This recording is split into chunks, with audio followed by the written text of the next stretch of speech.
And greetings. Happy Monday. Welcome to the Steve Deace Show, live and on demand on BlazeTV, radio, podcast. Steve Deace here with Todders and Aaron McIntyre and all of you at 888-900-3393. That's 888-900-3393. Let us know what you think about what we think via the stevedeace.com inbox. Steve@stevedeace.com is how you can email us. It's DEACE. Like us on Facebook, facebook.com/Steve Deace. Follow us on Twitter at Steve Deace Show, at Steve Deace on Parler. And youtube.com/Steve Deace is where you can find clips of this show for free that you can sample yourself and then share with others if you would like. We have a jam-packed Monday here for you. Coming up at the bottom of the hour, our good friend Bob Vander will be joining us.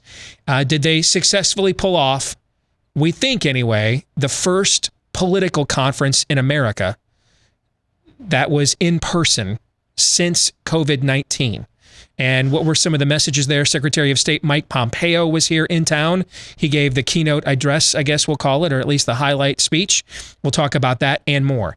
Next hour, I trust, Todd, that you have lined them up. And of course, you know the rule, the snottier the better. Next hour is our Monday town hall. It's our monthly Facebook Ask Me Anything edition. I've not seen any of these, but I trust that you have some snotty questions ready to roll out. I picked plenty, that half of which we won't get to. All right. Well, with all of that in mind, let's begin as we always do. Here's Aaron's rundown of what happened while we were away. What happened while we were away, brought to you by It's Just Not Safe. Forcing education students back into a classroom in areas where the infection rate is going up or remaining very high is just plain dangerous. So there it is. The lines are now officially drawn for reopening schools along party lines as Joe Biden made it clear over the weekend he wishes schools to remain shut down. Meanwhile, on MSNBC, they talked to a group of pediatricians about their thoughts on sending kids back to school. I will. My kids are looking forward to it. Yes. Period. Absolutely. Absolutely. As much as I can. Without a hesitation. Without a hesitation, yes. I have no concerns about sending my child to school in the fall. I would let my kids go back to school. Dr. John Torres, NBC News. They all said yes. The bizarro world of retconning New York's response to the pandemic continued, this time with the help of Dr. Anthony Fauci. We know that when you do it properly, you bring down those cases. We've done it. We've done it in New York. New York got hit worse than any place in the world. And they did it correctly. And New Jersey Governor Phil Murphy added this. But I would just gratuitously say, if you don't like our leadership here, why don't you get out of Georgia and see how that feels? Oxford University epidemiologist Carl Hennigan and Tom Jefferson were interviewed recently on a wide variety of topics surrounding COVID-19. One arm of a randomized controlled trial, which was published in 2015. So one section of the people who took part in a study in Southeast Asia wore cloth masks. Okay, and they found that these cloth masks not only didn't work, but actually probably saliva and secretions and the wetness made them more permeable to incoming agents. So what I'm describing really is complete uncertainty. By all means, people can wear masks or not wear masks. Policy can make the decision, but what they can't do is say it's an evidence-based decision. What it looks like is the stability of the virus is far less when the temperature goes up, but particularly humidity seems to be important. The lower the humidity, actually the more stable the virus is in the atmosphere and on surfaces. So when we compare to other countries, what we did see in the Northern Hemisphere, when the conditions were right, rapid spread, transmission and impact on deaths. Many people might say we should have locked down earlier. But actually, as I said, 50% of care homes developed outbreaks during the lockdown period. It's a very blunt tool. What we need to do is have a debate about what are the intelligent mitigation strategies that actually can keep society functioning while we keep those that are the most frail and elderly and the most vulnerable shielded, in effect. I am the survivor of 4 pandemics, 4 official pandemics. And for the other 3, the preceding 3, I didn't even realize they were going on. Nothing changed. Perhaps people died. We as individuals are part of the problem because sensationalism drives people to click on and read the information. So it's a sort of big circle of we create the problem because if we put the worst case scenario out there, we will go and have a look. So if you want a solution, you've got to get people to stop clicking on this sensationalist stuff. But none of the fabric of society was eroded by like it has been. CBS Los Angeles headline, Claremont 13-year-old dies after experiencing COVID-19 symptoms. A few paragraphs into the story, it's revealed the teenager tested negative for COVID. In Louisville, Kentucky, a Hardin County couple is now on home incarceration after one of them tested positive for COVID-19 and decided not to sign documents agreeing to self-quarantine. On Saturday, Elizabeth Lynn Scott of Hardin County got tested for COVID-19 because she was planning to go visit her parents in Michigan. After testing positive, but without showing any symptoms, Elizabeth says the health department contacted her requesting she sign documents. Elizabeth chose not to sign. I had gotten a message from them, a text message that stated, because of your refusal to sign, this is going to be escalated and law enforcement will be involved. On Thursday, the Hardin County Sheriff's Department greeted Elizabeth's husband, Isaiah, at their front door. I open up the door, there's like 8 different people, 5 different cars. I'm like, what the heck's going on? This guy's in a suit with a mask. It's the health department guy, and they have 3 papers for us, for me, her, and my daughter. The couple was ordered to wear ankle monitors. If they travel more than 200 feet, law enforcement will be notified. In the race for the White House, President Trump said over the weekend he's only going to be holding teletown halls instead of large in-person campaign rallies because of coronavirus fears. A new Fox News national poll shows respondents think Joe Biden has the mental soundness to serve as president. 47% yes to 39% no. 43% think President Trump has enough mental soundness compared to 51% saying he doesn't. Checking in on Marxist America, Portland, Oregon was turned into a battleground again. It began when federal law enforcement started arresting residual anarchists left over from the last 50 days of rioting in the city, and escalated when rioters set the Portland Police Association building on fire. My name is Lilith Sinclair. I'm an Afro-Indigenous, non-binary local organizer here in Portland, organizing for the abolition of not just the militarized police state, but also the United States as we know it. And finally, comedian Ryan Long strikes again. When me and Brad first met, I didn't think we'd get along, but turns out we kind of agree on everything. Your racial identity is the most important thing. Everything should be looked at through the lens of race. Jinx, you owe me a Coke. We both have a lot of opinions about people of color, even though we barely know any. I say colored people, but as long as we're classifying them, we both think minorities are a united group who think the same and act the same. And vote the same. You don't want to lose your black card. Sorry, I don't know. I just think we should roll back discrimination laws so we can hire based on race again. Jinx, now you owe me a Coke. And that's what happened while we were away. Where to begin after all of that? I mean, Anthony Fauci praising New York. As we sit here today, still 1 out of every 4 deaths in America from New York. If New York, as a state, were its own country, it would have the 5th most deaths in the world, the 6th most cases in the world. It sentenced thousands to die by leading the charge of reinfecting nursing homes with COVID-19 infected. And then it waited until the death rate had substantially declined before it began the daily sanitizing of its mass transit system, which it kept open the entire time during its pandemic. And the nation's leading expert on infectious diseases is praising that. The man is beyond the fraud that I detected right away. I knew it right away. Why? Because every time in my career, the system has told me this is the unassailable one. Every single time. You just do like Gregory Peck did to that Damien kid. Just one night when he's sleeping, just go back and roll his hair back. You'll see the mark there.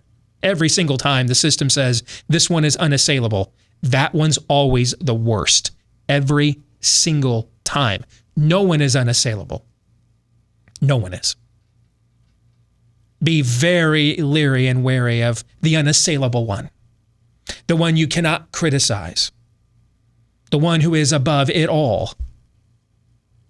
And contrast that with the way the Bible portrays human nature, where even the greatest leaders in the scriptures, Moses is denied entrance into the promised land because of his human frailty. Peter is told to get behind me, Satan, when he displays his frailty. Paul's frailties were so well known that after his conversion, it took years for the rest of the apostolic community to accept him fully. No. Whenever this world system presents you the unassailable one, grab your cross, garlic, and run. Anthony Fauci isn't just a fraud or a fiend, he's a ghoul. What New York did is a crime against humanity.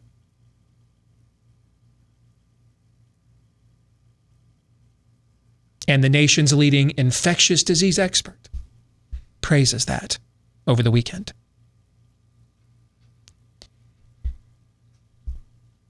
What has transpired here? When you really boil it down, is the data is bad.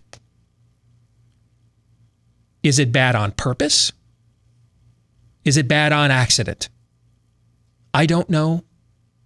I have my suspicions. Aaron played a clip from a video that I have linked on my Facebook page. I would urge you to watch it in its entirety. Oxford is rated the #1 university on planet Earth according to the World University Rankings. #1 in all of creation.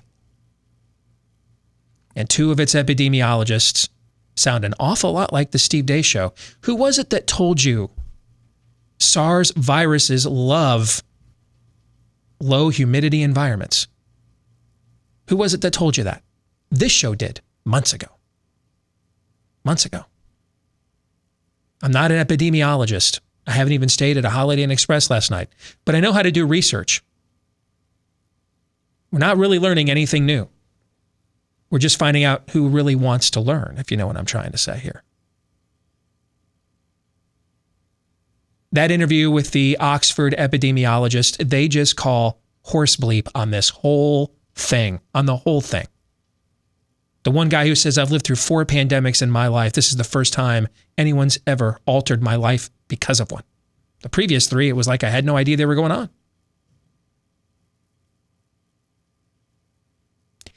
I want to run down for you. These are all things, what I'm about to share with you, because what's going to happen after I give you this rundown is hundreds of you are going to send me emails. Can you send me the link to this, the link to that, the link to this? I don't have like a centralized data bank.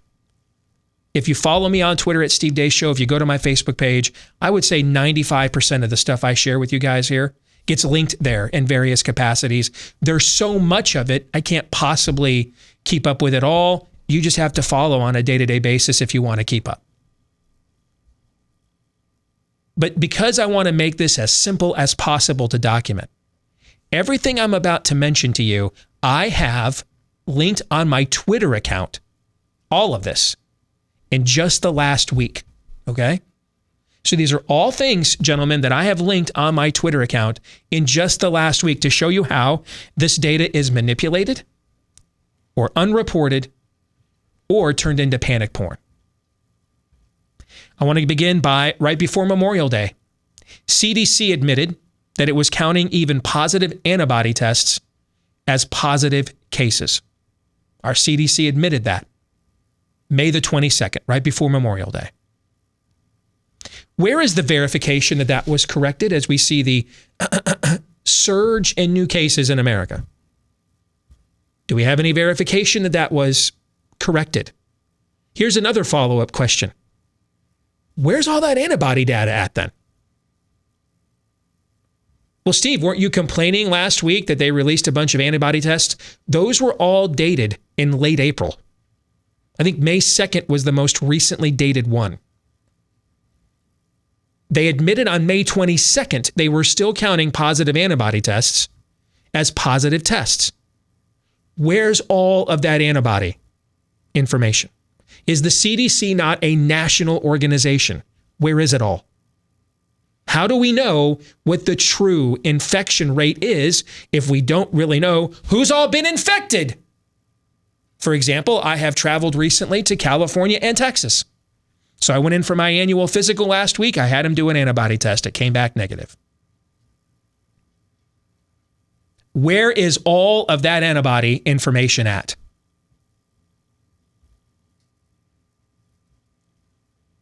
On July 12th, in New York, the Department of Health reported that New York State had 0 COVID-19 deaths. All right. And you'll see that linked on my Twitter account, ABC News and others, congratulating New York for beating back the virus. New York beat back coronavirus the way Iceland beat back Down syndrome by just executing the children who had it. But July 12th, New York's Department of Health reported 0 COVID deaths. However, if you go to the COVID tracking website, which is done by The Atlantic, a far left-wing publication, if you go to the COVID tracking website for July 12th, it indicates 5 New York deaths. The COVID-19 site I like because I know it has the most negative numbers. See, when I do estimates for clients or for you as listeners and viewers, I always give you the worst case numbers. I really believe in under promising and over delivering, right? I go by the worst case. So I've been using Worldometer numbers this entire time. It probably has the most negative data sample available to us in the general public. On that date, on July 12th, Worldometer reported New York State had 11 COVID-19 deaths. How can COVID tracking and Worldometer know more about who died in New York from coronavirus than the New York Department of Health? Riddle me that. I'm going to give you the answer to that here in a moment. 12 straight weeks now, deaths have declined according to CDC in America. They update this every Friday. 12 weeks in a row now, deaths have declined in America according to our CDC. Well, wait, Steve, I'm seeing that deaths are back up again. 12 straight weeks now, according to CDC, deaths have declined in America. In fact, this past week, we were at 6.4% of all deaths in America were from COVID-19. That is below the CDC's epidemic line of 7.2%. So let me go back to what I just told you happened in New York State. See, what is occurring here is these blue state governors, like the tool in New Jersey, these blue state governors are doing a bunch of retroactive tagging and bagging. Oh, we found more bodies. We found a few more deaths. We found more. And so they're recording these not on the date of the death itself, but on that date. So, COVID tracking, hey, New York State found 5 deaths it didn't previously have. It recorded them on July the 12th, irregardless, which isn't really a word. But then again, these aren't real stats and data numbers anyway, so let's roll with it. It recorded these as 5 deaths for New York State on July the 12th, even though none of these 5 occurred on that date. I have no idea where the hell Worldometer got 11 deaths. And by the way, you know what I could do?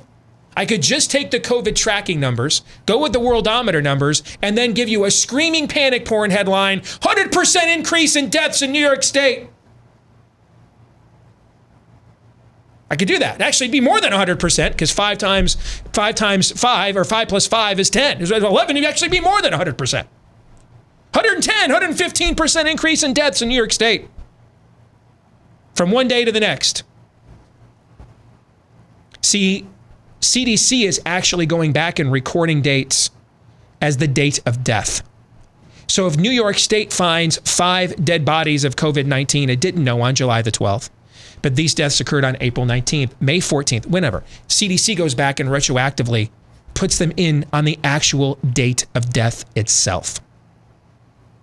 So they're not lagging at all. They're actually being way too methodical and taking too much time. So even with that metric, CDC has recorded 12 weeks in a row, deaths have declined in America. And last week we were below the epidemic line. Have you seen that reported anywhere? You're going to find all this linked up on my Twitter account. Just go at Steve Deace Show. This is all stuff I've linked in just the last week. The story, Aaron had this in his montage, the story of the child out of Los Angeles dying. This is the CBS affiliate in LA, dying with COVID symptoms, this adorable 13-year-old boy. Then you read, and he was actually tested, and it was negative. That might be the worst panic porn I have seen this entire event. This entire psyop. That might be the worst I've ever seen. And that's saying something. Andrew Bostom is an epidemiologist from Brown University. That's an Ivy League school last I checked, correct? Correct. Last week, he put out a set of statistics from the Texas Department of Health that he then added on the tweet, the Texas Department of Health logo, to indicate these were their numbers. I shared this tweet. A reporter at the Dallas Morning News saw me share this tweet and starts blowing up my mentions and Andrew Bostom's because, hey, I went to the Texas Department of Health. They didn't put this chart out. And Bostom was like, I know they didn't. It's their numbers, though. Here's their numbers. Go look at them yourself. But that chart's not accurate. Fact check. They didn't put this out. Well, first of all, why the hell didn't they? Isn't that their job, number one? Number two, it's the actual data. It's from the Texas Department of Health. You know what it showed? That so far this year, Texas has 1/3 of the flu deaths that it's had from the past 2 flu cycles. 1/3. And it's mid-July. According to CDC, Texas's all-cause excess mortality has only increased by 2% so far this year. Gotta lock Texas back down. Shut everything down. Stop it. Excess mortality so far in Texas up 2%. Florida, your other beloved hotspot. The Florida Hospital Association's actual data shows that it still has about 20% of its out of ICU beds available. They're out of ICU beds except for the 20% of them that they still have. Other than that, they're all out of them. Hospitals overflowing. Everywhere you go in Florida, you step over bodies, except for the 24% of the overall hospital beds still available in the state. Except for that, they're all gone. Except for the 24% that remain, all are gone. In a state, by the way, that has had 150,000 new cases this month. 150,000 new cases this month, still 20% of its ICU beds and 24% of all of its hospital beds are still available. Did you know that? Did you know that the case fatality rate for those under the age of 70 in America is 0.04%? 0.04% of those of you who will have a positive case for coronavirus under the age of 70 will die. By the way, that's less than it is for those populations with the seasonal flu. Did you know that? If you're under 70 in America, better chance you're dying of the seasonal flu than COVID-19. Now it's 45. The number previously was 43. The latest data shows that it's now 45% of all American deaths have taken place in nursing homes where 0.6% of the American population lives. The average age of death in America from COVID-19 is 74 years old.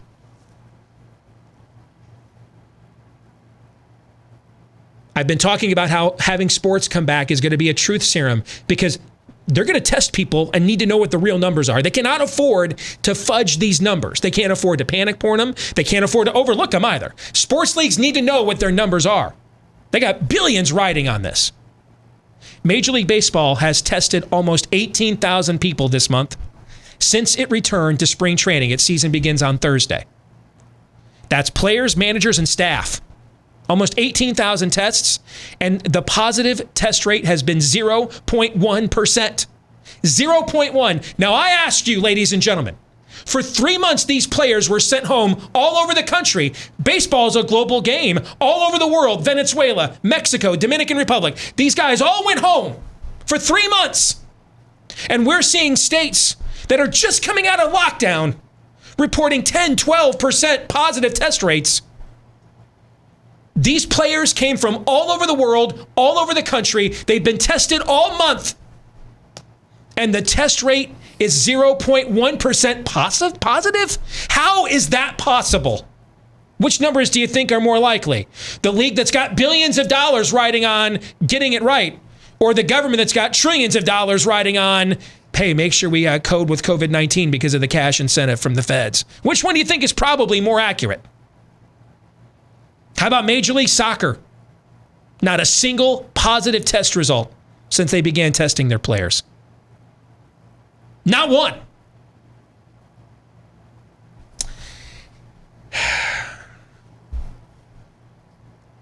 Did you know that after the first SARS, the George W. Bush administration invested heavily, along with Johns Hopkins and the CDC, in investigating how to mitigate SARS viruses should we get another one? And do you know what they found? Masks don't work. Mass quarantining doesn't work. Social distancing of 3 feet didn't work. That's one of the reasons why they expanded it to 6. Did you know any of this? Why hasn't there been a single random sampled control study on the efficacy of masks? Not one. Why? And how come all of the studies they did prior to this pandemic all said they don't work? All of them said this. What changed? But don't take it from me. Listen to the experts, Steve. What about the epidemiologists at the #1 rated university in the world, Oxford?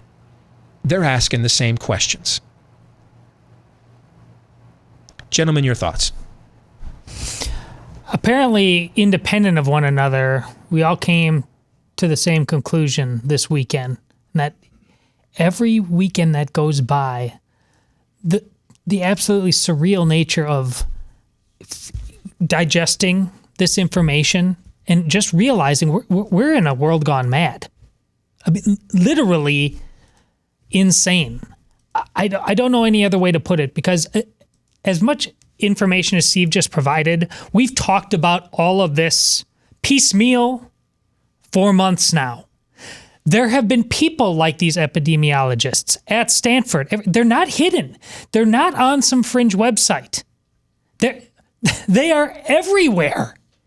And I just came in the car this morning, and there's some flack at some university talking about football getting going and about how the science all says masks must be worn. Every week it gets weirder. We are living in an utterly detached reality on any given day, depending on the segment of society you enter into. I was at a soccer camp this weekend for my daughter in Missouri, like nothing going on. Come back to a soccer camp this morning with a different daughter, and you have to stand 10 feet apart from each other at all times. How are these simultaneously going on in this universe we live in? You have got to not want the truth. You've got to hate the truth at this point for these things to exist simultaneously. And just to wrap that in a bow very briefly, and just to channel Todd and what he's been saying over and over again, if you live in a country, in a society, a culture who's willing to even entertain on any level the transgendering of anything, you're going to get, and you're going to end up with the hatred of truth in any number of matters, pandemics included. Amen to that. Amen to that. Again, what I share with you is just a bunch of stuff I've linked on my Twitter account in the last week. More in a moment. All right, back here on Blaze TV, radio, and podcast. Steve Deace with Todd Erzen, Aaron McIntyre, joined by our good friend, Bob Vander from the Family Leader. Good to see you, brother. How are you? Good to see you. Doing really well. So over the weekend, you guys decided to take not just yours, but the lives of hundreds upon hundreds of people, and maybe, frankly, thousands, given all the asymptomatic spread that they would then go and inflict upon an unsuspecting populace after your event. But nevertheless, you thought that it was worthy of taking all these lives, these precious lives, because we just can't, have one life. You thought it was worthy of taking them all into your hands and risking them by holding a conference to discuss politics, culture, worldview, etc. And I think, frankly, we should just lead off with how is your conscience? How has it handled the last 48 hours since you've had this event? Knowing what it is that you have helped to impose and inflict upon the people of this fair state and maybe all of America. How are you sleeping right now? Well, I'm sleeping really good. Now, obviously, we went in with a lot of prayer that people would come in healthy and that they would leave healthy. And from what we could tell, the 700 guests that showed up, they were thrilled to be back in community. Now, we did follow social distancing guidelines. Not a lot of our guests wore masks. A lot of them wore masks in, but once they got to their tables, they removed their masks. Some kept them on all day. And we were fine with whatever they wanted to do, but we encouraged them, they're an adult. They get to make their own choices. But it was a very blessed event. And Steve, I got to tell you, it just reminded me, Zoom calls are good. I've done a lot of Zoom meetings, Zoom conferences. Heck, I spoke at Zoom or conferences via Zoom. Nothing replaces getting together, the fellowship that people had with one another. And so many people said that. So I hope and pray that a couple of weeks from now, I'm telling you that everything was still good. And I pray that's the case. But we followed all the guidelines, so my conscience is feeling really good. So you had people come in from all over the country on this, right? Sure we did. We had states of Ohio, Florida, Minnesota, Wisconsin, New Hampshire, Maine, Kansas, Indiana, Pennsylvania, Texas. I'm probably missed California. And I'm probably missing a few others. I'm not quite Wisconsin, that I'm not sure quite. But yeah, we had a lot of people from a lot of different states. And then you had speakers come in from all over the country too, right? I mean, the Secretary of State was here? Secretary of State was here. We had Del Tackett from Colorado Springs. We had Mike Lindell from Minneapolis. We had Jack Brewer, who came in, I believe, from Dallas or Florida. I forget which home he came from. We had a lot of people from a lot of different spots. Rick Santorum came in. Rick Santorum came in. He came in from hell because he's working for CNN right now, right? And Joe Rosenberg came in. So he came from underground. That's where Rick Santorum came, right? Sure. And Joe Rosenberg came from Israel to be here with us as well. So we had a lot of speakers, a lot of different places. I got to tell you, it was by far our best summit yet. Really? From start to finish. And we had a lot of events around it. I mean, it started already on Wednesday with events that went all the way through Saturday, late afternoon. The summit was all day Friday. We had a special dinner Friday evening with the Secretary. Secretary Pompeo showed up with some of our special guests. I did a half-hour interview with him. It was really, I mean, everything was just good. It was blessed. It was favored. And so I believe we're going to be good 10 days from now as well.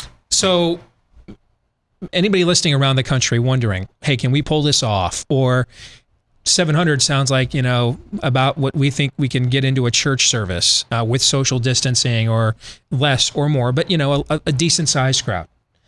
And they're hesitant about going down this road. What would you say to them based on your own expertise of what you guys went through for the past few days? Well, right now I'd say, we were wise. We weren't panicked. We followed the guidelines. Now, it's easy because we had the White House giving us cover because of Secretary Pompeo's visit. You had Governor Reynolds giving us cover because of her speech at it. You had Hy-Vee Corporate. It was at their venue, their Ron Pearson Center, giving us cover. So people we were not being reckless. We were being adults, but we were still able to get together. And so, yeah, I mean, and this was an indoor event. This was not an outdoor event. I know Hillsdale College held their graduation ceremony on Saturday. That was outdoors. Chairs are all 6 feet apart. It was 97 degrees in the shade outdoors in Iowa on Friday. Yeah. You couldn't have. You would have endangered more people trying to do an event outdoors. Oh, without question. Yeah. And so, and again, we just feel really, really good. So I would say use the same. I mean, be prudent, be diligent, be wise. But it's okay to get people back together too. You mentioned it was maybe the best one you guys have had yet. What were some of the big fundamental takeaways? Well, I think one is, and we just had a team meeting that I came from, and one of the takeaways was we really felt we had the ability to communicate our ministry's message well and effectively. about what does it mean to inspire the church? What does it mean to engage government? What does it mean to be about the advancement of God's kingdom? What does it mean to be about cultural renewal, cultural revival, those types of things? But we had Dal Tackett, Steve, who you know very well from the Truth Project. He now has his new one out called the Engagement Project, and really talking about the need to engage your neighbor and love your neighbors yourself. It was powerful. Jack Brewer, former player for the Minnesota Vikings, came out, talked about racial reconciliation, really called on the church and called out, do you realize how many of these kids are fatherless? They're not fathers engaged in their lives. I mean, they have either left the family, or if they're with the family, they're not involved with the family. But we need to, as the body of Christ, to step in. So he wasn't, he would be, all lives matter. But part of that is loving your neighbor yourself and to step in when there are fatherless children, to help step in. It was a powerful message, and people can go to our website, thefamilyleader.com, and there's a link up there that you can view all of these messages. Mike Lindell from MyPillow, I interviewed him on his story, his book, his passion to set the addicted free through the power of the gospel, which was his story is insane. It's if 35% of it's true, it's insane. And I believe every piece of it's true. The neat thing, when we left that interview, we broke for lunch. And I went back in the hallway, and there was a security guard back there. Because of, obviously, we had Pompeo coming in. Guy just sobbing. And just was so moved by Mike Lindell's testimony and message. And this guy's a believer in Jesus Christ, just so moved by it.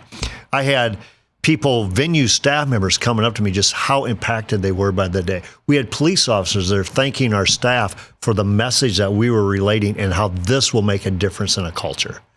It's light. It's not darkness. It's not rioting. It's compelling people. There's a better way here. And so we had Joel Rosenberg talking about Israel and about his latest book that he was talking about. We had Governor Reynolds, we had Senator Ernst. It was just a powerful day. I don't know how else to say. And all the messages seemed to be unique, but they built on one another. I noticed you haven't said much about, people talked a lot about the election. Did they just not talk about it, or was there another focus? It was basically, as you guys have heard me say probably too often on this show, but I say it a lot, is think bigger, look higher. And that's where they kept their remarks. Think bigger, look higher. Mm-hmm. Yeah, the elections are a part of it, but there wasn't a huge rally cry like 2020, we got a winner, all is lost. It wasn't that at all. Matter of fact, I think in our team meeting, one of our team members said, I bet President Trump's name. Now think about it, this is at a conference in an election year, just months away from November 3, 2020. He goes, I bet President Trump's name wasn't mentioned more than a half a dozen times, including the Secretary of State's message. And so it wasn't, it was not to say we're against Donald Trump. That wasn't the focus of it. It was think bigger, look higher. Mike Pompeo. So why would the Secretary of State come and speak in Iowa? Well, it's pretty obvious why, right? He's interested in running for president, I would guess, at some point in the near future, correct?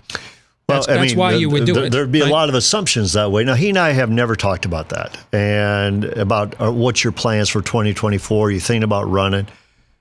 But I will say this. In his remarks, he came off I'm just a common guy. I'm from Kansas. And we've seen this before, right? We put our hope into a guy and all. Then interviewing him at the World Food Prize headquarters at our private dinner with donors with him, he does not give off an air that I'm all that. Pretty much, I've been given an opportunity. I need to steward my time and steward it well. I loved how he ended his interview. And I asked him, I said, obviously you've got a job to do. You've talked about stewarding this job. He said everybody here has got to put, one of the most powerful jobs in the United States. And in which, by extension, maybe in the world. Yeah. And then what it is that a lot of these people have impact and influence in their own communities. What would you ask them to do? And he said, well, obviously, he goes, we always start out with prayer, right? He goes, so pray. And he goes, I mean, really pray. And then he said, but be fearless. He goes, you cannot have a spirit of timidity. You need to be fearless. If you really believe what you believe to be real, you have to have a boldness and a courage to go about it. And he goes, and that means even engaging in difficult conversations when you think, you know what, I might offend somebody. Maybe it's okay that they get offended because what you're speaking about comes from a solid foundation of truth, not from how do I feel today. So what were your big takeaways coming out of that about where things are in our country and where you think they're headed? But first of all, I think, and I'm just going to give you some responses from some audience members. They left inspired. They left like there's hope. They left, which is a common takeaway from a leadership summit, that they're not alone. A lot of times attendees kind of feel like, I'm the only one who thinks this way in my community. I'm the only one who thinks this way out there. All of a sudden they're looking around, they're going, holy cow, there's a lot of people who think my way. There's a lot of donors who are being encouraged by one another by going, you know what? I'm not the only one donating to a ministry like this. There's a lot of others who are donating to a ministry like this. So I think there's hope, there's inspiration, but at the same time, that we're probably going through a refiner's fire. That means that we would be negligent to say, well, things are they're just rosy. Things are just, no. We're going through, this could be a refining fire, but could either be the church's final hour or it could be the church's finest hour. And we think it'd be the church's finest hour. Let's talk some contemporary news in the time we have left. Trump just announced that tomorrow at 5 Eastern, they will be resuming the coronavirus briefings. In my opinion, unless this is to go and use the bully pulpit to get out an alternative to the panic porn with the actual data shows that after 4 months of this, the CFR for people under the age of 70 in America is 0.04%, less than it would be for the seasonal flu. Yep. Okay. To wage war on reopening schools because, Joe Biden made it official over the weekend. I've been telling our audience this for the last week, but Joe Biden made it official over the weekend. Democrats are running on a team lockdown narrative. That's their campaign narrative for this fall. Until he gets elected. The teacher unions are the Biden campaign. And reopening schools is really the proxy for the actual election itself. Mm-hmm. So if they're going to use this as the bully pulpit to truly go on offense here, then I'm all for it. But if it's for any reason at all other than that, then, this is just like you're not even trying to win the election. I don't think there's any in between either.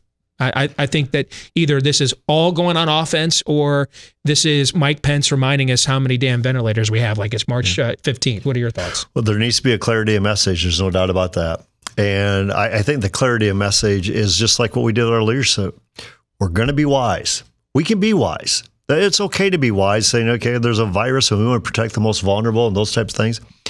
But also, what is the real data? And can you breathe confidence in the American people that we can get through this together? But it's not about locking down and scaring people into their homes forever.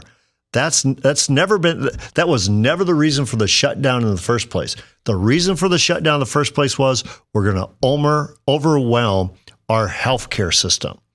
And what you and I have talked about before, a lot of our healthcare workers have been furloughed. They've been laid off because there's not enough to do. Let's be wise, but let's don't be panicked, and let's be clear. And I think you're right, Steve. Let's show there's a big difference between what Biden is recommending and what I'm recommending. But I don't think this needs to be a daily press briefing. I don't know what that would accomplish. I don't know how often he plans on doing this. If he's going to lead it again, or if it's going to be Pence leading it.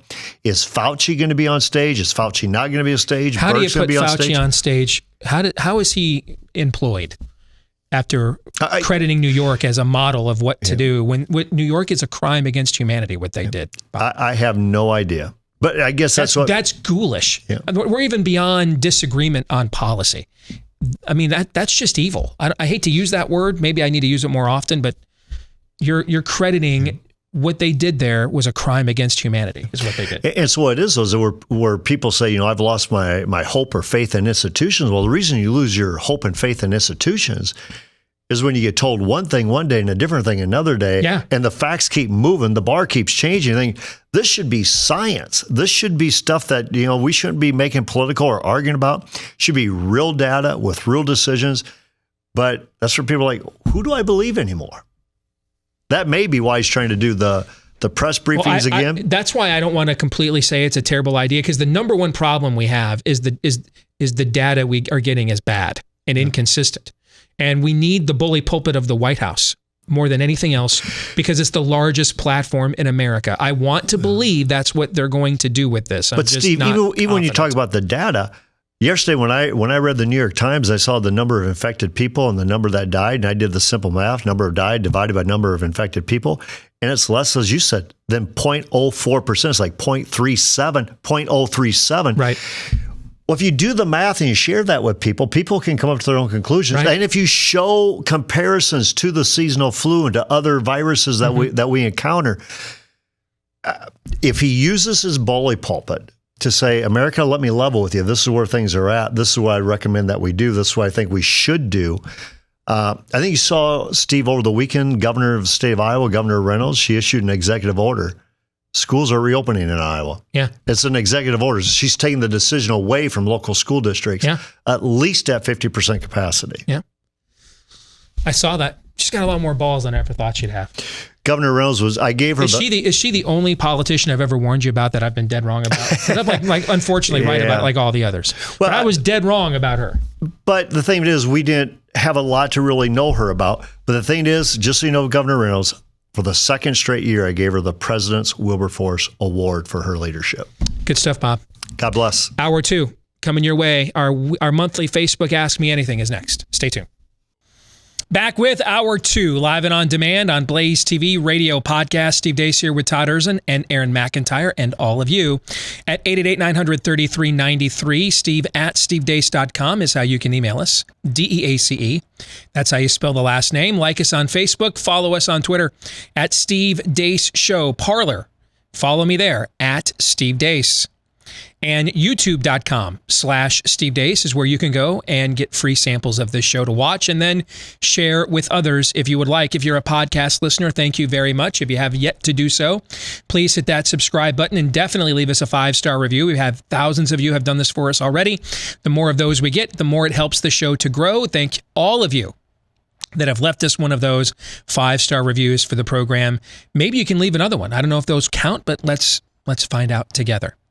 Before we get into our monthly Facebook Ask Me Anything, brought to you by Brick House Nutrition. Hey, if we learned anything at all during coronavirus, it is to take responsibility for our health as much as we can. You never know when another panic scam may not allow you to go to the doctor for 4 months, right? And that's where you can put better stuff into your system, like a full serving of real USDA certified organic fruits and vegetables that boost energy, support healthy immune systems, not to mention a diet that is rich in fruits and vegetables can reduce your risk of heart disease, hypertension, and a whole host of other issues. And that's what you get with Field of Greens from Brick House Nutrition. Just 1 scoop in a glass of any water-based drink, stir it in, and you are done. And right now, you can save 15% off of your first order with the offer code STEVE at BrickHouseSteve.com. 15% off your first order with the offer code STEVE at BrickHouseSteve.com. And then if you like it and decide, hey, let's have this come to the house every month, they'll take 10% off of that for you too. So if you want to get those 2 discounts, promo code STEVE at BrickHouseSteve.com. We mentioned right before the end of the last hour, White House has announced the coronavirus briefings are coming back. I know every time I think preemptively on the optimistic tip or think, hey, I think they've gotten this one. I think they figured it out. I know every time, man. My you-know-what gets lopped off. I know. Every time. But I have to believe, guys. I mean, this is on the heels of the president going on national television yesterday saying, hey, we're defunding schools that won't reopen. They just fired their campaign manager. And I don't know a thing about Brad Parscale. I don't know anything about the new guy they just hired. Don't know any of these people. Okay? But they're making moves, right? They're doing something. I have to believe. I have to. And maybe this is just my own mental well-being needs to believe this. But I have to believe the main intention of this. Doesn't mean we won't get any of that glorious, dulcet-toned Mike Pence ventilator talk that gets you so hot and bothered, Aaron. Okay? All right? But I have to believe the main thrust of this is to finally go on offense with the data and the power of the bully pulpit. I just had somebody email me a study from a college in their own backyard, Wake Forest. And like, how do we get this information out there? And I just emailed to this person right before we went on the air. We really need the White House and the power of the bully pulpit here. That's the largest media platform in the world. We need it badly. And then Trump makes this announcement. You know what? I'm not calling it optimism. Self-evidentism. It has to be. You cannot be a salient human being with an IQ above 72, which I believe is somewhere around the moron stage, and not recognize that there is no point to holding these unless you plan on challenging the fake news media narrative. That doing this for any reason other than to go on offense, and with schools being the line in the sand, the battleground, doing it for any reason other than that, it's not even political suicide, man. It's just, it's dumb, man. Like, you didn't even mean to kill yourself. You just walked off the roof of that building because you weren't paying attention. I have to believe this is why these are relaunching tomorrow. Gentlemen, your thoughts, quickly. You'll know when you see Fauci on that stage or not, because there's no way he can be up on that stage and have him do what you're saying. If we don't get a new IHME model and at least 4 mentions of how many excess ventilators we have and how many countries we're sending them to, I want my money back. You're killing me, Smalls. All right? You're killing me. Okay? I was very optimistic. I got retweeted on Friday by Otter, who clearly has had enough. He is not going to stand by and allow us to insult the character of the United States of America. That's why he's retweeting me now. All right? And I have to. I have to believe that they are finally going to wage war on this. Well, and it's not... You're not telling me no. I'm taking that as a maybe. Well, as a solid maybe. There is just a cache of ammunition. I know. I mean, it could be 4th of July if he wants it to be. But it's him. So, no idea. I mean, you've got Cuomo calling him out, blaming, making it look like he did great and Trump has sucked, right? I mean, every ego brush we usually need to motivate this guy. Almost every. I mean, Fauci hasn't insulted him on Twitter yet. Listen, you guys ask me sometimes, what can you pray for? Pray Anthony Fauci insults Donald Trump directly on Twitter. Mm-hmm. Pray for that. Pray for that. Okay? Because that does seem to be the cross this line and your ass is mine in Trump's ecosystem. Pray Anthony Fauci directly insults him on Twitter or has at some point in the past, and it will be revealed soon. Pray for that. And I'm dead serious, by the way. It's not even a joke. I'm dead serious. You can pray for that. But I just have to, if you do the math, man. You keep saying it out loud over and over again, as if hoping the power of God breathes forth and it just becomes a reality. I know, but just keep it on a shelf. Okay. Elf on the shelf.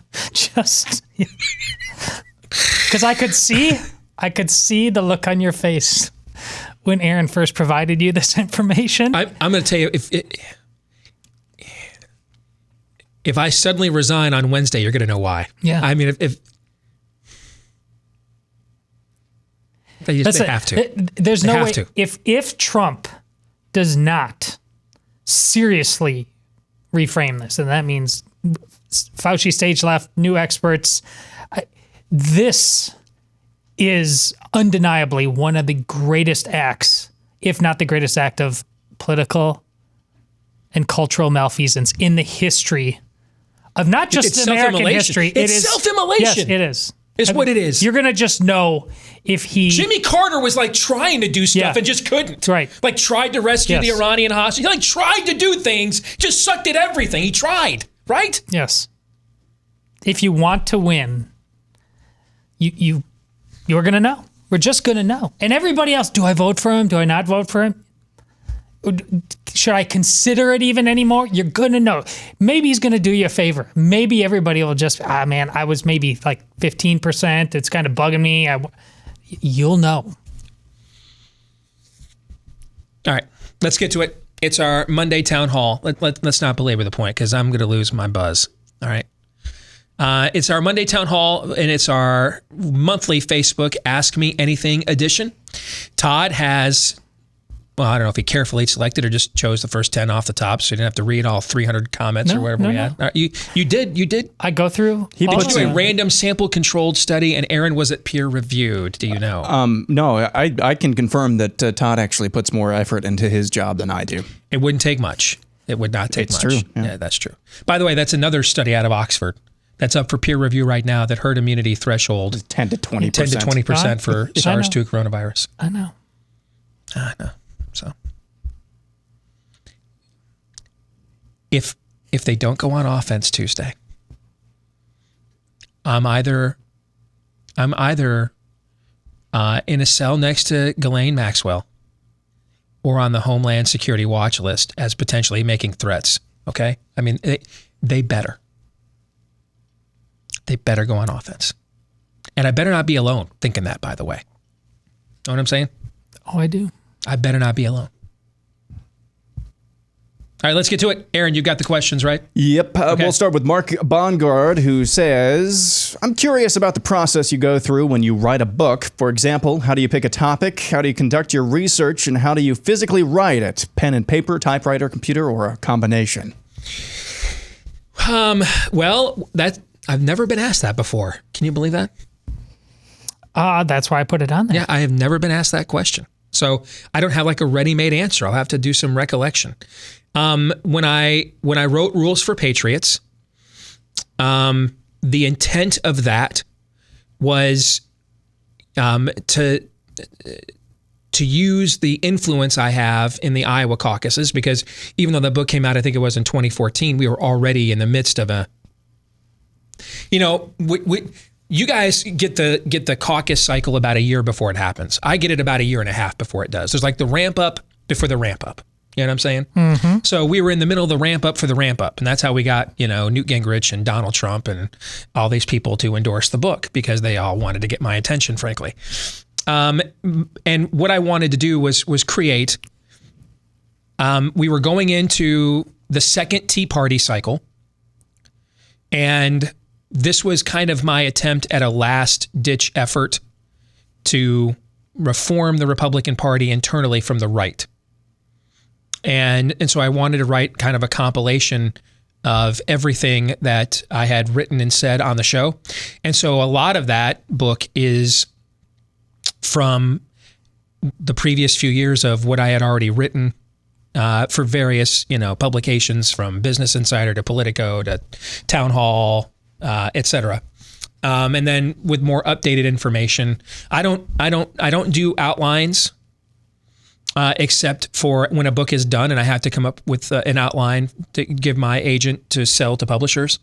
I don't have notes. I just fact check things as I go along, and this working with me for the last 5 years. Right. It's off the top of my head, man.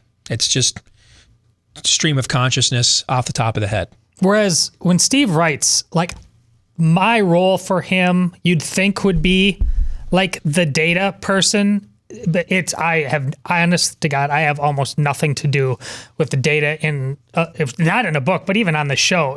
This is his ability to recall stuff or know instantly where he saw it. It requires no help. I mean, he's just, it's an ability for him to write that way and then write the kind of book with Nefarious and things like that. That's rarely combined in any author. No, you're actually my grammar teacher. I've got you will edit my grammar, my syntax. Does this actually make sense? Is it defensible? Stuff like that. Todd edits really good. Yeah, he does. For a nefarious plot, the idea for that book was nowhere on my radar whatsoever. I was in Washington, D.C., in a hotel room right across the street from the Capitol. I can't remember what it was called, or the Capitol Circle there, whatever that's called there. I can't remember the name of the hotel, though. And I was in the shower getting ready to go do the Mark Levin show to promote Rules for Patriots. And out of nowhere, in the shower, this sentence came to me. This book is dedicated to all the useful idiots out there, especially those of you who had no idea that you were being used all along. For you proved to be the most useful idiots of them all. Lord Nefarious. That just popped into my head out of nowhere in the shower in a hotel in Washington, D.C. And after I did Mark's show, went to dinner. Actually went to dinner with Jason Johnson, Chip Roy, and John Drogan that night at a pub, an Irish pub in Washington, D.C. They were with Ted Cruz's senior Senate staff at the time, and they were discussing whether or not he was going to go from freshman senator running for president. And like I do with all kinds of candidates and their staff and people, is they want to meet and know what the environment is and what I think their prospects are, et cetera. After that dinner, went back to my hotel and still had that line stuck in my craw, and just wrote the introduction to the book, which ended up being about 95% of the introduction that is in the book right now was written that night. And I called a pastor friend of mine back in Iowa, read it to him. He says, "But this sounds a lot like the Screw Tape Letters." And I realized that, yeah, this was going to be like an homage to the Screw Tape Letters, but let's take it next level. Instead of just talking about individuals, let's do an entire culture of what it looks like from the upside down when hell wants to take an entire culture down. And again, I didn't have an outline or anything whatsoever. I just, in my mind's eye, I had a picture of who I thought Nefarious as a caricature could be, because I didn't want him to be a caricature of me. And so I created an amalgamation of Heath Ledger's Joker and J.R. Ewing of Dallas, because I figured that he had to be initially likable in order to some kind of a nihilistic antihero. But if you totally dismissed him right away, then there would be no temptation to be drawn in, and you wouldn't finish the book, right? And what did I do next? Truth bombs. I decided to write truth bombs, as I said at the time when it came out. I did not know if my contract here was going to be renewed. We were in a lot of uncertainty in conservative media. No one really knew in media in general. And I always thought, hey, if this was going to be my last run around the track and I was going to do something else for a living, I wanted to know that I kind of fired every bullet I had in the chamber. You know, I left behind something to warn people to not make the same mistakes I made, and that's where truth bombs came out. I did write down what I wanted those truth bombs to be, but then from there I just wrote the rest of the book off the top of my head and made sure that, you know, we had our footnotes and everything accurately done. And then I wasn't planning on doing another book.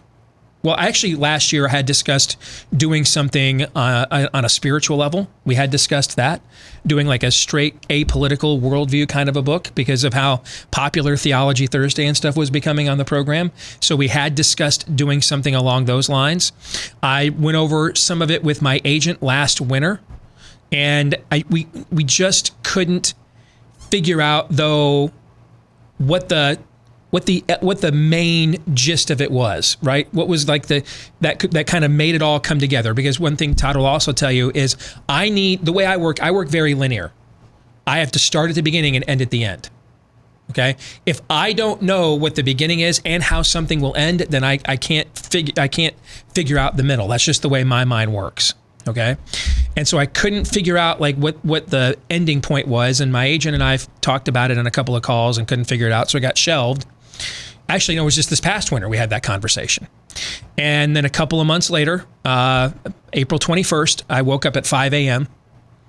with the entire outline for a nefarious carol all in my head. Woke up, first thing I did in that morning was write it all down in an email and send it off to my agent to see what he thought about it being a takeoff of A Christmas Carol and everything else. And then I just spent the next few weeks writing it.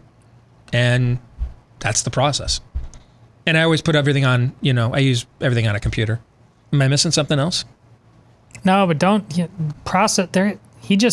I'm not there when he's doing it, but that's his linear thing. Once he's on that track, it's just, I don't know that there's anybody who can write at the clip that he can write at and have it be right out of the gate at the quality that it is. It's just, it's amazing to behold. I appreciate you saying that. And that's another sign that last month's paycheck did clear. So it's true. That improves your odds that the next one here in a couple of weeks will as well. But here's what I'll say. If I know what the beginning and end is, the rest of it will come together fast. I have to be really sold, though, on the beginning and the end. Okay? If I don't think if the beginning doesn't get my attention right away and the end doesn't, captivate me, then I don't think you'll care. And then I can't get to anything in the middle. I don't know. I think I would love script writing for movies, but I don't know that I could make a movie as a director, even if I knew how to, the craftsmanship part of it, if I could obtain the skills that, how you actually do it, because so many movies are shot out of sequence. It would irritate me. Okay. It's got to be in order. All right. I would be like, hey, we're only going to shoot this movie if we're actually shooting it in scene sequential order. Okay. And because that's how I have to convey things, is I've got to know where it starts and where it's going. Once I know what the Genesis and the Revelation are, then I can fill everything else in pretty quickly from that point. But it's coming up with those things that's always the challenge. Moving on, next up is Chris Just, who asks, are there any good resources you'd recommend to lead my elementary school-aged kids through a Bible study? My entire family is saved and we're weekly churchgoers, but we've never purposely gone through the Bible cover to cover and study. The time seems urgent to do so. I think, Chris, I would...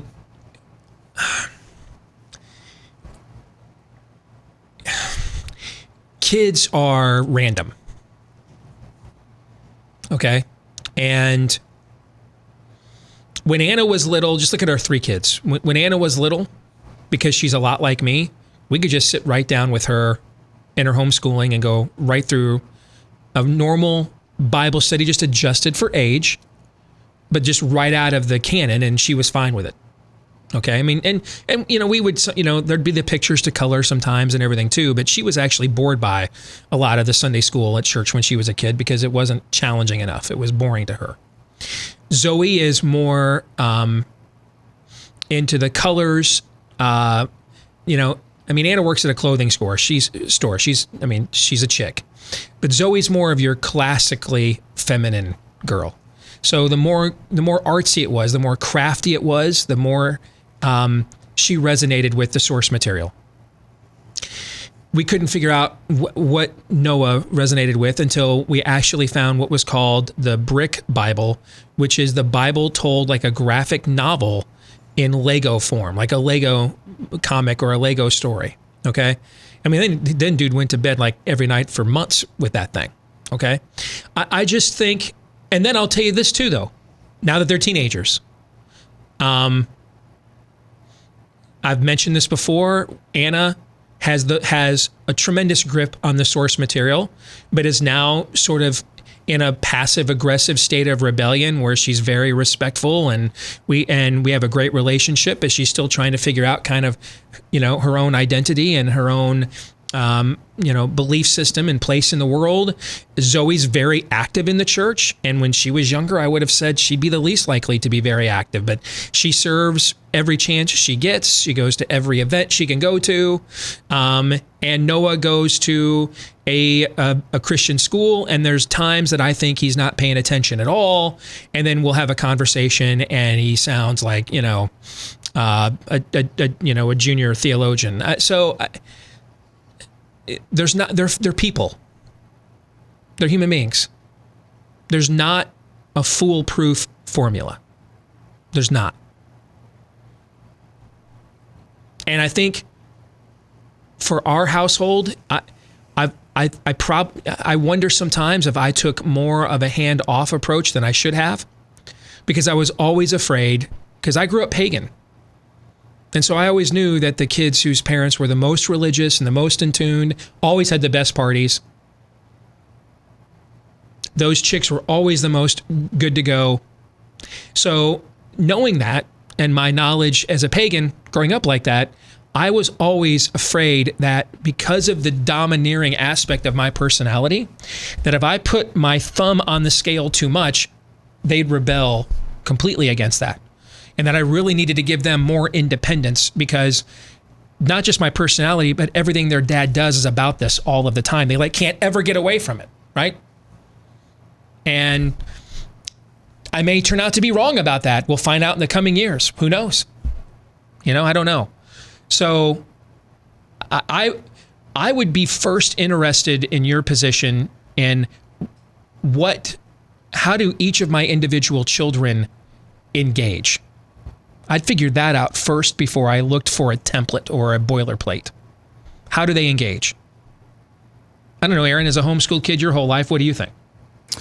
I think that's probably the best ticket, because there's no one size fits all type of thing. Now, if you're really dead set on doing this, then it's incumbent upon you then to put in the work and not let the guide or the resource do the work for you. And what I mean by that is we're going to look at this particular passage of scripture, or we're going to read through this today, and get a good or a couple of good study Bibles, read through it beforehand, understand what it's talking about, and then think of ways that you can relate that to your children. I'm not a parent, so I'm a 20-something with no kids. No, but you're on the other side of the equation. But I'm on the other side of the looking glass. Yeah. So on the other side of that, along those lines of tailoring it to your specific kids, that's probably going to be the best way that you can do that if you're dead set on absolutely going through as a family, which more power to you. And I only bring up the homeschooling angle because the reason we did it was to make faith, a biblical worldview, the centerpiece of how our kids were educated. I mean, you have any thoughts on this? Listen, in yours and household? I just think you need to pick out the great stories and just first have them read it. Easy. Mark is the shortest, but it's also the one that reads. It's just kind of like an action story. The theology is simple. It's not elongated like it is certainly in Matthew, definitely in John, and somewhat in Luke. And then just pick out. Don't sit down, read Exodus. No. There's certain parts you should read in Exodus first that are the action stories, and get. It's amazing. The Bible seems like this distance thing that is just, and Catholics have this running joke about it all the time, but it's unapproachable. Well, it doesn't take that long to find out it's more than approachable, and quite frankly, the truth of it just jumps off the pages. But you don't just say, "Okay, we're going to read Isaiah today." No, you need to be targeted, in which just the first 6 chapters of Isaiah in this day and age in this climate blow your mind. You don't need to read. That's a Bible study all year long. Just those 6 chapters.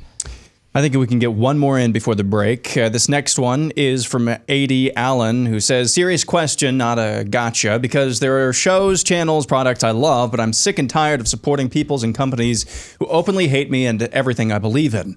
Will you stop watching the NFL when or if it returns? Why and why not? So I get this question a lot. I think we got it the last time too. But if I ended everything that disagrees with me, what would I do? I'd be a hermit. Now that doesn't mean there's never a cause to do that. Like, I've been to Chick-fil-A one time in 2020. That would have been unthinkable to me until recently.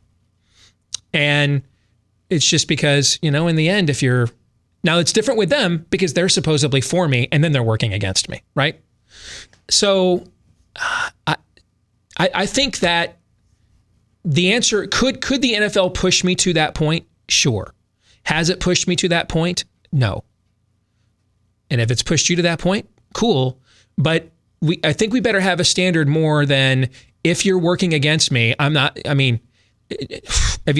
where's your bank donate? Our grocery store Hy-Vee grocery stores literally have a sign at every store. Yep. Begging Black Lives Matter, please don't burn us down and loot us. That's basically what the sign is, right? Yep. Okay. I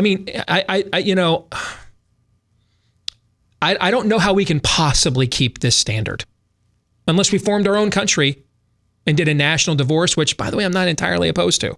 But I don't know how we can keep this standard. I do think at times examples need to be made out of people. I do. I agree with that. But I think it's impossible in the era in which we live to live completely without engaging or enriching those who are opposed to what you believe. You mentioned national divorce. That is the topic of the next question when we come back. All right. We'll get to that here in a moment as we continue with our monthly Facebook Ask Me Anything and our Monday Town Hall right here on Blaze TV, radio, and podcast. Stay tuned. Back here on the Steve Deace Show, you know why we have to take so many supplements these days? It's because a lot of our foods have been stripped of the good stuff, the prebiotics, the probiotics, the omega oils, the vitamins, minerals, antioxidants, all the good things we need, stripped out so that the food can last on the shelves for so much longer and be made cheaper and sold for cheaper too. If you leave that stuff in there, it spoils a lot faster. And so we have to make up for it on the back end by buying supplements. The same thing, unfortunately, has happened with our pets' food as well, and that's where Rough Greens comes in. It isn't a dog food, but it's a supplement that you put on your dog's food, and it's jam-packed with all those good things that I just mentioned to promote a happy and healthier lifestyle. And your dog's going to love the way it tastes. At least my dog does. Our dog, Cap, absolutely loves this stuff, all right? So his food can sit pretty much all day, and he won't eat it. Like he's just waiting for us to put the Rough Greens on. All right, then once we do, it is gone. So if you want to see if the same thing happens with your dog, you want to jumpstart their health for just a couple of weeks to try it, see if it works for you. Just $14.95 for the Jumpstart bag today for just 14 days or less to see your dog thrive again when you go to roughgreens.com/blaze. RUFF for roughgreens.com/blaze. Let's continue with our weekly town hall and the monthly Facebook Ask Me Anything edition. All right, Leonard Joyner is up next, who asks, do people really understand what a national divorce would entail? If they do, is anyone on the right actually willing to partake, or would most rather surrender to the left in order to avoid those consequences? I've never been through a divorce first person. I have been through it secondhand as a kid.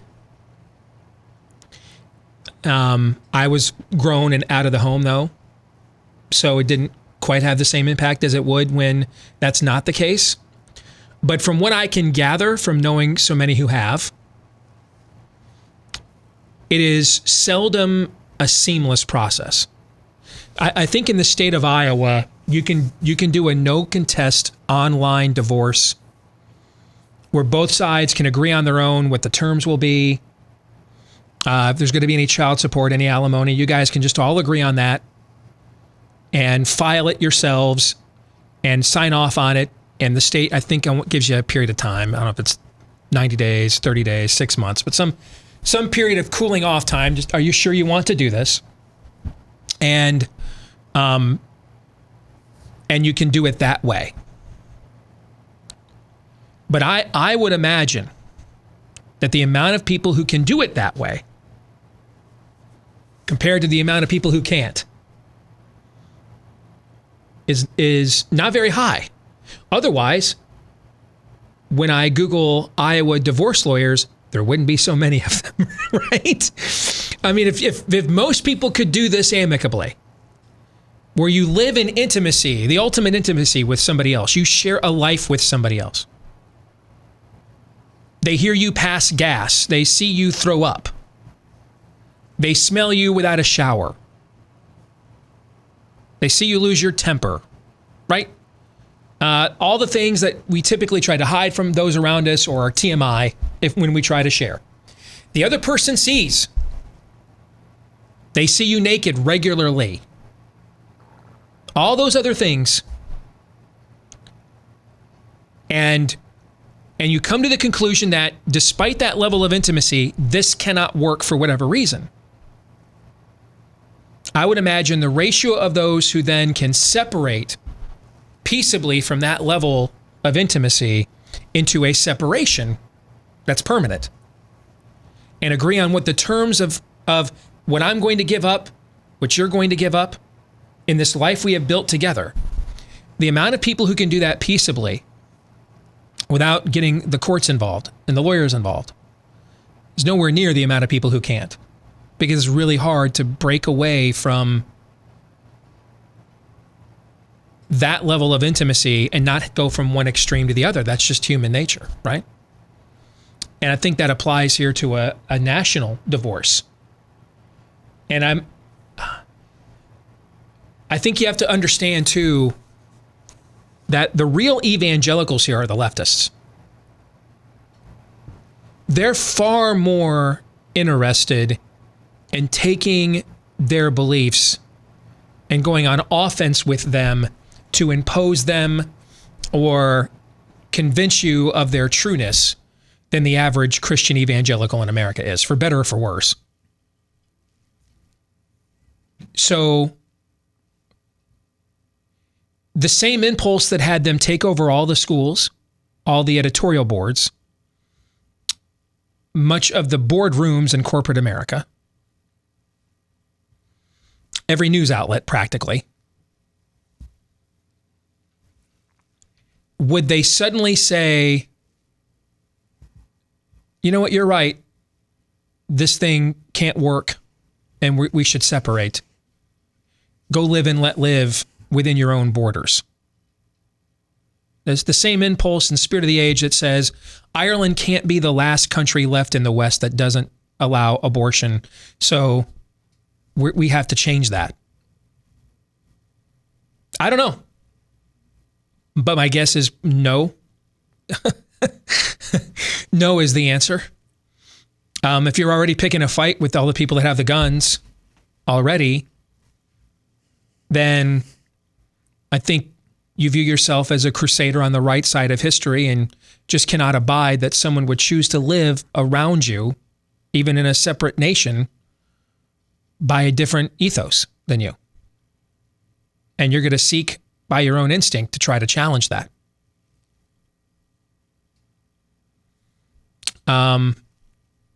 That's why it would be a very messy process. Some form of, I think, actual civil war it would entail. That's what a lot of divorce proceedings are, is a form of a civil war on an individual level, right? So, also because keep in mind that the proportion of people like us who work in the private sector compared to the proportion of people like them that work in the public sector, meaning those of us that work in the private sector, we're paying the bills for all of this. If you have any government job, even one that's vitally important that we all agree we must have, soldier, fireman, policeman, right? The essentials, even if it's one of those, your job is a loss leader financially.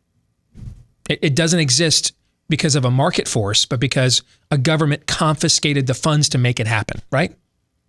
This job exists that I have, that you have, and Aaron has, exists because of a market force. New wealth was created to provide these jobs. And that wealth then has to be returned and earned in order for them to continue, right? Right. That's not the way the public sector works. And so you're just going to let all the people that are actually paying the bills, just going to let them all walk away? Something like 75% of all the new jobs in America come from small businesses. So even though they control the boardrooms in a lot of major corporations, a lot of those small businesses, man, are salt of the earth kind of Americans. Not in on this stuff. Just going to let all that money walk out the door? I don't think so. So that's why I think, in my view, national divorce is probably synonymous with an actual civil war. And unfortunately, in all of human history, there has never been a peaceable transfer of wealth and individual rights and liberty from one subset to another. It's never happened in all of human history, and I don't think it would happen here either. Next up is Tiedemann Jonathan, who says, can you explain the moral theological basis for capitalism? Tired of hearing the self-righteous left call capitalism evil. 12:45? You're welcome. Okay, maybe we should have let off with this one. But the idea that the worker is worth his hire, the worker is worth his wage, that the Lord, when the master returned to settle accounts, it was the one who took what was given to him and buried it out of fear, security, concern that it would be lost, that one was punished, and those who took what was given to him and capitalized on it and made it grow, made it worth more than it was when it was originally bestowed, those were the servants that were rewarded. Okay, now, man, it is 12:45. Whole 1,000-page books have been written about this. This is why I didn't give you the question first, because it would have been the whole show. Question. So I mean, if we want any other questions between now and Thursday, or any other topics, I have to give you a somewhat abbreviated perspective on this. And we have done Theology Thursdays on this numerous times. Maybe it's time to do another one. We haven't done it in a while. Okay. But that's where the notion comes from. It was practically applied here. It's often attributed to men like Adam Smith, but it was actually practically applied here before that by John Winthrop and the Pilgrims, who the first winter they were here, they read out of Acts 2 that they shared everything in common. And so when they arrived here, that's how they originally did things. And half of them died that first winter. Sickness, disease, starvation. The younger men did not want to work for the older men and were not happy that their wives were gone out of the homes, tending to other people's sick. The Puritans there forgot the doctrine of total depravity. They thought people would just work out of altruism, and they will not. They won't. Not all the time. Not all the time. Yeah. I mean, as a basic default setting, that's what I meant. Yeah. Yes. As a basic default setting, they won't. If they did, then again, the Bible only has to command you to do the things you won't instinctively do. Why does Paul say whoever shall not work shall not eat? Because it's not instinctive for us to want to actually work rather than take. That's not instinctive for us as a species. Okay? So the next year, they initiated a system where it was modified. They didn't go full on, Milton Friedman, okay? But the next year it was modified where each individual family, like what was done with the 12 tribes of Israel, certain tribes are larger than others, so they were given more land than others when they went into the promised land. Same thing was done with certain families that were larger, clans that were larger were given more land. And then after that, the rest of the land was dispersed on the basis of your productivity. Why? Because what's it also say there? Whoever has been given a little and does poorly with it will have even that taken away from them. And whoever has been given a lot and does great with it will be given even more than that. And so based on your yield, the next year determined how much more land you received. The crop doubled in 1 year, and what became known as Plymouth Rock and the founding of America essentially dawned at this point in time. You have to recognize human nature for what it is, not what you want it to be. Human nature is not altruistic. It is fallen. It is sinful. It is depraved. We can debate whether it's totally depraved or not. We cannot, though, debate that it is depraved. The degree, the distinction by which we go to determine that is debatable, and there have been men and women of great conscience throughout Christendom that have had different opinions on that, and I will not sit here and argue with 2,000 years of people who are all smarter than me. But none of them disagreed that on some level, human nature was depraved. That's my basic introductory answer. Cool. Let's do maybe one more. This is from Ruth Peterson, who asks, what do you say to people who argue that Sweden isn't doing so well? They lie. I don't know what to tell you. We just ran through all these numbers last week. The case numbers, the death numbers, what the trend line has been. And now you're starting to see, I've seen this the last few days on my Twitter feed, some honest lefties are like, hey, I'm just looking at the numbers, man. And the numbers were bad a month ago. They weren't as good, but they weren't bad even a month ago. But fine, okay. But now they're saying that their numbers have just noticeably evaporated, dropped off the face of the earth. So they just want to believe a lie. I don't know what else to say. I mean, the death trend line, all of those things, we just ran down all those things late last week. It's just a gaslighting lie. That's all that it is. It's a gaslighting lie. One more. Last one. Tiny Johnny says, as the society falls, what can be done to encourage Christians to keep having families despite the prospect they'll raise kids in a post-Christian worldview world? I think that's the model that occurs biblically. God says to his people when they were in a direct theocracy and in direct imposed captivity, go, get married, have children, farm your crops. The first commandment God gives humanity. Go forth, subdue the earth, be fruitful, and multiply. That's never a negotiation for the believer. That's part of our mandate. Is to take part in the greatest singular gift other than salvation God gives his creation. The ability for us to perpetuate ourselves and through the process of raising those children, get a very microscopic empathy for what it's like to be him as he cultivates and raises us as a species, his creation to maturity. Any final thoughts? Todd? Yeah, well, if you want to know what it's like to be created in his image and likeness, you got to create. Yeah. There you go. There you go. Not to mention, man, the world's bleak enough. Why deny it any more adorable laughter? Why deny it any more of that precious innocence? Why deny it any more of that gleam in the eye on Christmas morning or when we sing happy birthday? You know what I'm saying? Yeah. And you must replicate the good. You have to. It's a generational thing. It's like wandering 40 years in the desert. But that 40 years does end and a new generation comes. Is it going to be light or darkness? Yeah, and the Neils and Karens of the world are having 1 or 2 kids a pop.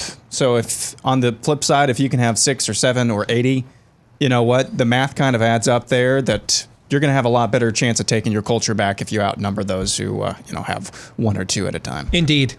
It's not my place to negotiate other people's family planning. We did not intend to stop at 3, but the third one almost killed her, and we didn't have a choice. It was literally a life or death situation. But we're going to stick around and do some overtime for all of our subscribers at blazetv.com/Deace. For the rest of you, have a great rest of your Monday. Pray that Anthony Fauci insults Donald Trump on Twitter and John 3:17.